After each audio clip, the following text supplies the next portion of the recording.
Je voudrais vous faire réagir aux propos de Rima Hassan. Est-ce que vous diriez, comme votre camarade, que l'Algérie est la Mecque des révolutionnaires et des libertés? La première partie de l'expression, elle est historique, mettons-la de côté. Est-ce que pour vous, l'Algérie est la Mecque des libertés? Écoutez, moi je ne défends absolument pas le régime algérien qui viole régulièrement les droits humains.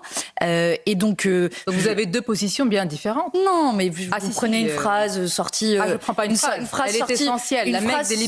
Une phrase sortie de son contexte. J'observe aussi par ailleurs qu'il y a un certain nombre d'attaques en grand nombre sur ma collègue Rima Hassan. On va en parler. Vous avez quand même des ministres qui demande la déchéance de nationalité d'une eurodéputée française, Rima Hassan. Vous ne pouvez pas dire qu'il n'y a pas de racisme dans ces attaques-là. Je peux vous rappeler la phrase de Rima Hassan? Racisme dans les attaques des ministres. Je parle des ministres ici. La lutte armée menée par le Hamas contre Israël, légitime du point de vue du droit international. Sonia Mabrouk, sortez une phrase de son contexte. Madame Manon-Bré. Elle parlait la lutte armée menée par le Hamas contre Israël, légitime du point de vue du droit international. Ouvrez les guillemets. J'ajoute, parce que je suis totalement objective, tout en précisant, fort heureusement j'allais dire, que les procédés comme les prises d'otages ou les exactions ne le sont pas. Je pense que de tout être... vous voyez. Vous plaisantez, j'espère. Non mais Sonia Mabrouk, elle dit une chose qui est évidente en droit international, que résister contre l'occupation est légitime, mais bien entendu, les actes du 7 octobre sont illégitimes. Ce sont des crimes de guerre. Elle l'a dit. Réécoutez l'interview dans son intégralité. Et je veux dire, moi, la phrase, c'est la lutte armée menée par le Hamas contre Israël est légitime du point de vue international. J'en ai marre des attaques systématiques contre ma collègue parce que c'est une Française d'origine palestinienne qu'on renvoie toujours à ses origines et on ne peut pas dire que dans ces attaques-là, il n'y a pas une dimension de racisme.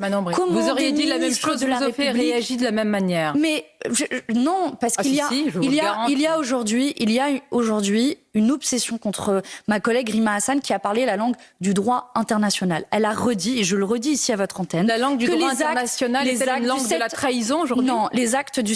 Non mais vous vous rendez compte? La trahison. Oui, je vous pose une question. La trahison, et vous parlez, vous reprenez les termes qui sont utilisés, y compris par les ministres, qui parlent de... Quand ai-je repris les termes? Je vous ai repris là ce matin. De trahison, ce sont les termes qui sont utilisés par des ministres. Je vous pose la question. Est-ce que parler de légitimité pour le Hamas, c'est une forme de trahison? Non, elle n'a pas parlé de légitimité pour le Hamas, elle a parlé de légitimité à la résistance à l'occupation. Vous le savez comme moi, par le Hamas. L'occupation israélienne viole le droit international. Que aujourd'hui, en droit international, le gouvernement israélien ne peut ni occuper la Cisjordanie, ni commettre des massacres de masse comme elle le fait dans la bande de Gaza. Est-ce que pour autant, les actes du 7 octobre commis par le Hamas sont légitimes en droit international? La réponse est non.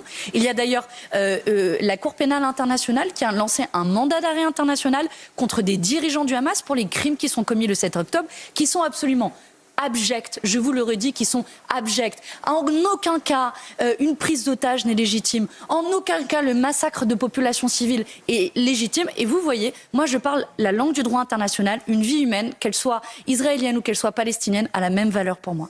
Pour conclure, tandis que les députés insoumis, écologistes et socialistes se sont abstenus au moment du vote à la Commission des Affaires étrangères à l'Assemblée sur une proposition de résolution européenne appelant à la libération immédiate et inconditionnelle de Boualem Sansal. Pour conclure, Manon-Bré, permettez-moi de finir avec une phrase, une citation de cet grand écrivain, Boualem Sansal. Il dit « Les plus dangereux sont ceux qui ne rêvent pas.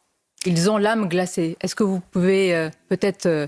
se joindre et vous joindre à ce rêve qu'il soit libéré? Bien sûr, et je le redis à votre antenne, j'ai déjà eu l'occasion de l'exprimer, y compris ici. Nous sommes en faveur de la libération de Boualem Sansal. Nous avons d'ailleurs déposé des amendements dans ce sens. La résolution que vous évoquez, elle ne parle pas simplement de la libération de Boualem Sansal, que je redis nous soutenons. Elle vise à une montée des tensions avec l'Algérie en menaçant l'accord entre l'Union européenne et l'Algérie. Et j'observe que d'ailleurs les socialistes et les écologistes qui nous donnaient des leçons au Parlement européen pour ne pas avoir voté la résolution pour les mêmes raisons, ne l'ont pas votée à l'Assemblée nationale, précisément en dénonçant cette montée des tensions qui, je pense, ne sera pas le meilleur moyen de ramener Boualem Sansal en France et de le libérer, ce que je souhaite. Comment vous le décrivez, Boualem Sansal? C'est un écrivain. C'est tout? Point à la ligne? Oui, c'est un écrivain qui n'a rien à faire dans une prison, comme l'ensemble des écrivains du monde entier. Vous l'avez qualifié d'extrême droite?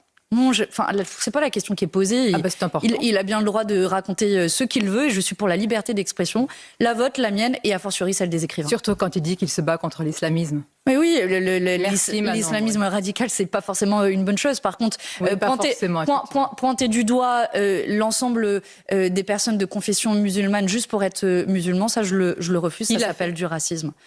Ça l'est fait bien trop souvent dans le débat public, et donc c'est pour ça qu'il faut faire. Quel rapport avec qu'il faut faire. C'est vous qui parlez d'islamisme, c'est pas moi. Moi, j'ai pas parlé d'islamisme. Oui, je dis il se bat contre l'islamisme, mais vous dites qu'il utilise. Moi, je me bats contre quand une religion est dévoyée, quelle que soit sa religion, pour atteindre les droits fondamentaux, et ça vaut quelle que soit la religion. Alors, Boualem Sansal, algérien, français. Boualem Sansal doit être libéré, je viens de vous le dire et je vous le redis à cette antenne et j'espère qu'il le sera le plus rapidement possible. Et je vous le redis, on doit utiliser tous les canaux diplomatiques pour J'avais dit une fois à Éric Coquerel en finissant ainsi que Rima Hassan appréciera.